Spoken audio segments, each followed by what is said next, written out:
Good evening friends, मैं हिमांशु शेखर आपको राजराजेश institute में आपका स्वागत करता हूं। आज मैं नंबर सिस्टम का एक बहुत इंपॉर्टेंट प्रॉब्लम जो एसएससी सीजीएल मेंस में पूछे गया है, इस प्रॉब्लम को कैसे हम हल करेंगे विथ कंसेप्ट को हम सॉल्व करते हैं। अब देखिए लिखा हुआ है क्वेश्चंस, पी एंड क्यू दो अगर रिलेटिवली को प्राइम नंबर है, ये रिलेटिवली प्राइम नंबर है, ये मेंशन है, रिलेटिवली प्राइम नंबर है। ये दूसरा पॉइंट हुआ। कहता है इस प्रकार है कि p प्लस क्यू बराबर 10 और p is less than q, ये कंडीशन इंपोज है। तो कहता है how many pair are possible, 2 pair होगा, 4 पेयर होगा कि 3 पेयर होगा कि इनमें से कोई। अब सबसे पहले इस प्रकार के प्रॉब्लम को जब आप सॉल्व करते हैं, इस प्रकार के प्रॉब्लम को आप जब सॉल्व करते हैं, एक बात का ख्याल रखेंगे। यहां टर्म क्या लिखा हुआ है, यहां टर्म लिखा हुआ है, गौर कीजिएगा, रिलेटिव दी प्राइम नंबर। ये बात तो आप समझ रहे हैं, यानी इसका मतलब आपेक्षिक या सापेक्षिक अभाज्य संख्या। इसकी हिंदी क्या होगी, देखिएगा एसएससी अपने हिंदी क्वेश्चंस के मॉड में जो शब्द लिखा हुआ है वो आप सापेक्षिक अभाज्य संख्या।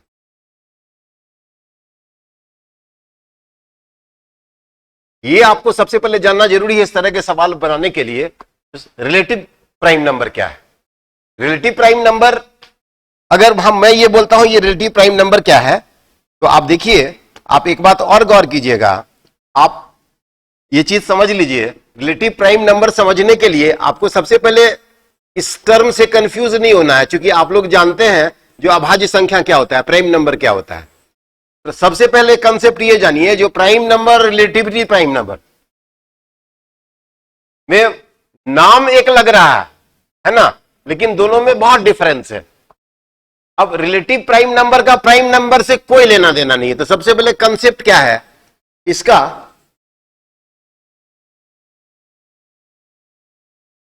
प्राइम नंबर से कोई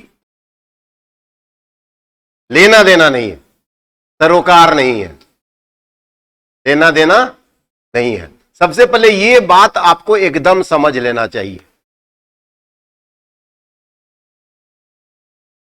क्योंकि ये आपको कंफ्यूज करने के लिए ये टर्म दिया है।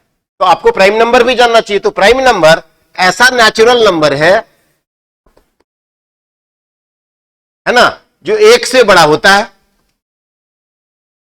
ऐसा नेचुरल नंबर जो 1 से बड़ा होता है, तथा divisible by, which is divisible by 1 and itself, स्वयं से विभाजित होता है। इसको हम प्राइम नंबर कहते हैं। ये प्राइम नंबर का डेफिनेशन है। और हमने सबसे पहला इस सवाल को सॉल्व करने के लिए हमने बोला ये अगर प्राइम नंबर का डेफिनेशन है और यहां रिलेटिव प्राइम नंबर लिखा हुआ है, तो इसका मतलब है हमने ये बोला जो कि इसका प्राइम नंबर से कोई लेना देना नहीं है। लेकिन आपको हमने बता दिया, हो सकता है आप जानते भी हो जो प्राइम नंबर क्या है। तो प्राइम नंबर वो है ऐसा नेचुरल नंबर, पहला शर्त, जो 1 से बड़ा हो और डिविजिबल बाय 1 एंड इटसेल्फ।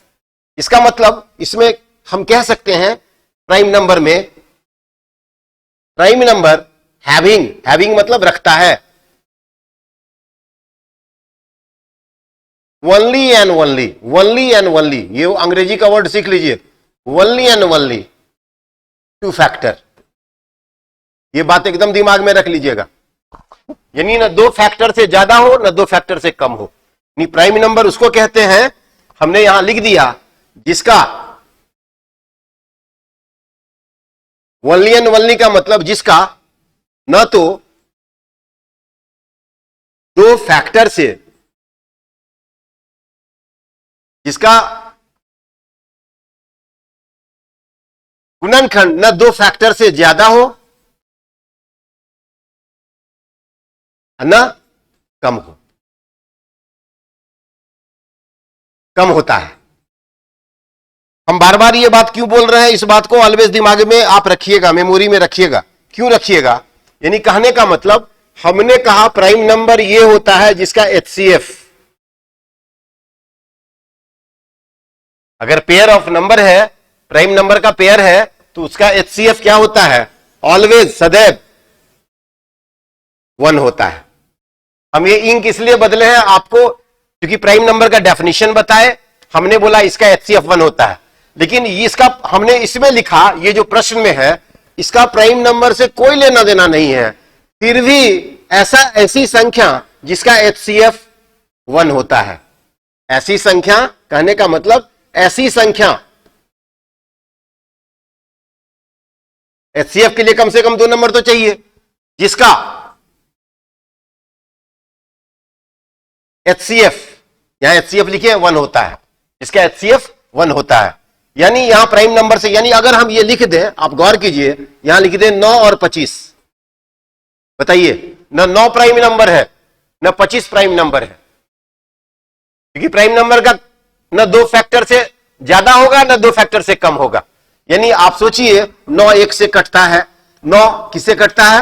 9 बोलिए, उसके बाद 3 से कटता है, 9 किससे कटता है? खुद 9 से कटता है, तो मोर देन 2 फैक्टर है।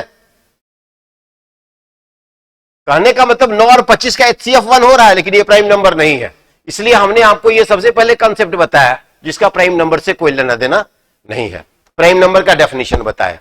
अब आप सोचिए, ये कंडीशन है, कहता है पी क्यू से छोटा है, यानी पी और क्यू का सम जो है, पी प्लस क्यू का जो सम है वो 10 है।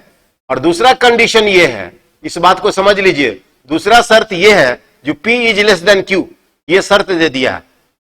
तो इसका मतलब है, अगर इसका प्राइम नंबर आप सोचिए, एक पेयर अगर 1 होता है तो एक 9 होता है, बताइए, इसका एचसीएफ 1 है।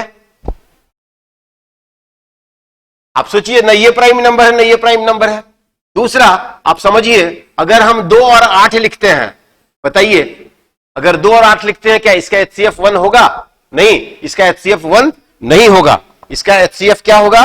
ऑलवेज याद रखिए, इसका एचसीएफ, आप एचसीएफ जब निकाल के देखेंगे तो इसका एचसीएफ 2 होगा। तो इसका मतलब ये एचसीएफ 1 वाला डेफिनेशन में नहीं आ रहा है। अब सोचिए, 3 और 7, 7 3 10, जोड़ेंगे तो 10 होगा, और पी ये है, क्यू ये है तो छोटा भी है, ये भी पी और क्यू है तो छोटा भी है, सारे कंडीशन को इंपोज, सारे कंडीशन को मैच कर रहा है। 3 और 7 का एचसीएफ आप करेंगे तो आप देखेंगे 1 होगा। तो इसलिए एक नंबर ये हो गया। और आप 3 और 7 के बाद आप अगर देखेंगे, आगे बढ़िए, 4 और 6, बताइए, 4 और 6 का एचसीएफ क्या होगा? ये तो आप समझ ही रहे हैं, 1 होगा नहीं।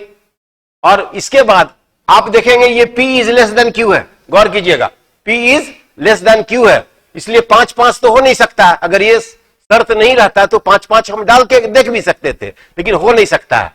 और इसके बाद आप देखते हैं, फिर रिपीट हो जाएगा 6 4, यानी इसका मतलब पेयर आप देखिए, अगर 6 4 तो इसका मतलब ये 4 पेयर हुआ, यानी एक पेयर ये है ना, और ये पेयर भी नहीं होगा, दूसरा पेयर ये, यानी इसका मतलब है 1 9। आप बोलिएगा 9 1 नहीं हो सकता है, अरे दूल्हा अगर इधर रहे कि उधर रहे, दूल्हा ही ना कहलाएगा। तो इसलिए आप आंसर जो देखेंगे, एक पेयर ये, दूसरा पेयर ये, इसलिए ये आंसर हम समझते हैं। आप काफी अच्छे से दोनों चीज को समझ गए होंगे, क्योंकि रिलेटिवली प्राइम नंबर क्या है और प्राइम नंबर क्या है। हाँ, एक बात और आप गौर कीजिएगा, जहां 3 और 7 है तो 3 भी प्राइम नंबर है और 7 भी प्राइम नंबर है, तो ये इस बात को जस्टिफाई करता है जो कि रिलेटिव प्राइम नंबर हो सकता है, लेकिन सारा रिलेटिव प्राइम नंबर जो है वो प्राइम नंबर नहीं हो सकता है। समझ गया? इसलिए मैंने ये, आप यहां इसके बारे में आप देखिए, ये नंबर में अंतर है दोनों पेयर में। ये एक ऐसा पेयर है जो प्राइम नंबर नहीं है, लेकिन ये एक ऐसा पेयर है जो प्राइम नंबर है, इसका एचसीएफ 1 है, ये प्राइम नंबर भी है। लेकिन कहने का मतलब prime number relatively prime number हो सकता है, लेकिन रिलेटिवली प्राइम नंबर जो है वो प्राइम नंबर हो भी सकता है और नहीं भी हो सकता है।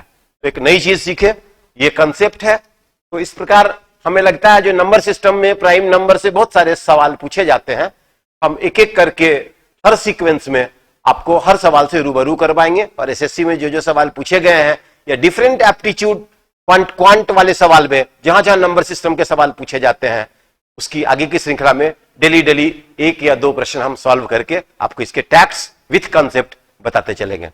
चलिए अब दूसरे सवाल पे आते हैं। दूसरे सवाल पे आने के लिए आपको करना क्या है, दूसरे सवाल पे आने के लिए अब आइए प्राइम और रिलेटिव को प्राइम के कंसेप्ट के बाद एक सवाल को देखते हैं। ये भी काफी एप्टीट्यूड का, काफी नंबर सिस्टम का बेहतरीन सवाल है। कैट वगैरह में भी ये सवाल पूछे गए हैं आपके आईक्यू को टेस्ट करने के लिए। पहले के जमाने का कैट का जो अब एसएससी में पूछे गए सवाल है। ये कहता है 4 लगातार अभाज्य संख्या, देखिए यही प्राइम नंबर है इसकी, ये अभाज्य संख्या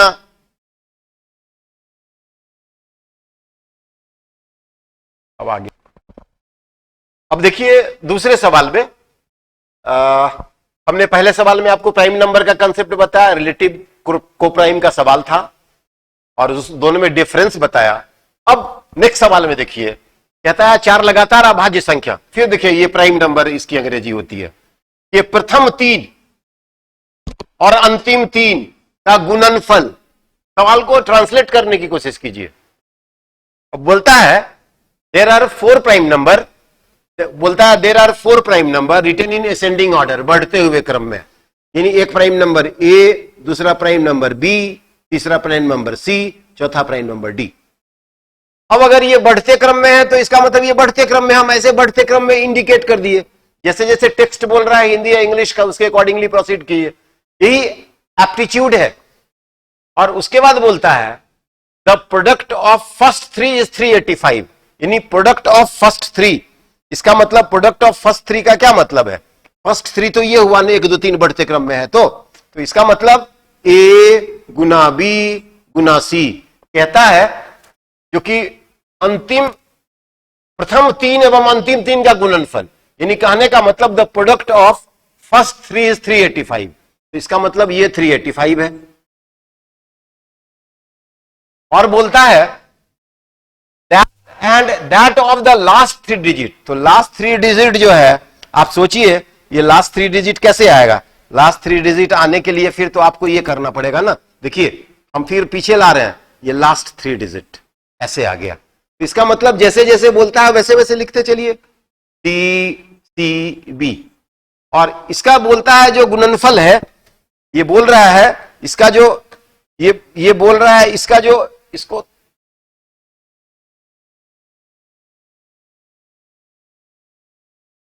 ये बोल रहा है इसका जो गुणनफल है वो क्या है, 1001 है, 1001 है।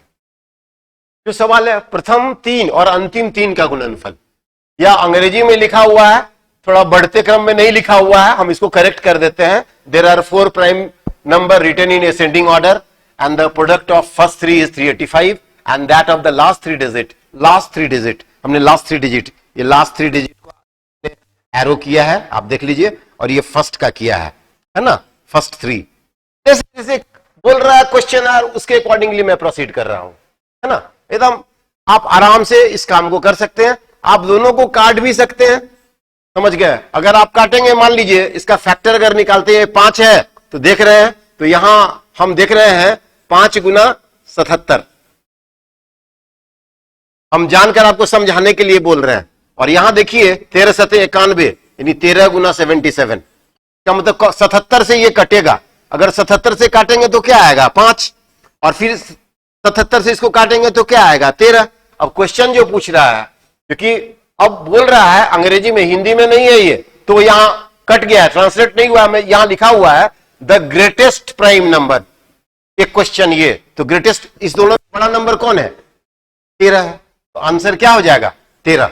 इसमें दूसरा क्वेश्चन आपसे पूछा जा सकता है जो कि लिस्ट प्राइम नंबर, तो अगर लिस्ट प्राइम नंबर पूछेगा, ये हो गया लिस्ट सबसे छोटा, यानी 2 ही में कंपेयर करना है, ये लिस्ट है या स्मॉलेस्ट है, स्मॉलेस्ट प्राइम नंबर। तो जो टेक्स्ट लिखा रहेगा उसके आंसर ये होंगे।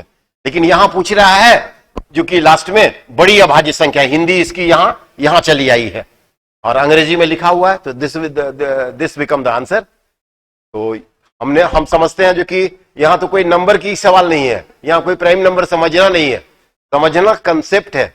इस पहले वाले प्रॉब्लम कंसेप्चुअल प्रॉब्लम था, दूसरे वाले प्रॉब्लम में आपका मैथमेटिकल डिस्पोजिशन और मैथमेटिकल इनसाइट की अंडरस्टैंडिंग कितना बेहतर है उस पर डिपेंड करता है। तो हमने दोनों को बहुत बेहतरीन ढंग से बताया है, हम समझते हैं जो आपको फायदा भी होगा, अच्छा भी लगा होगा।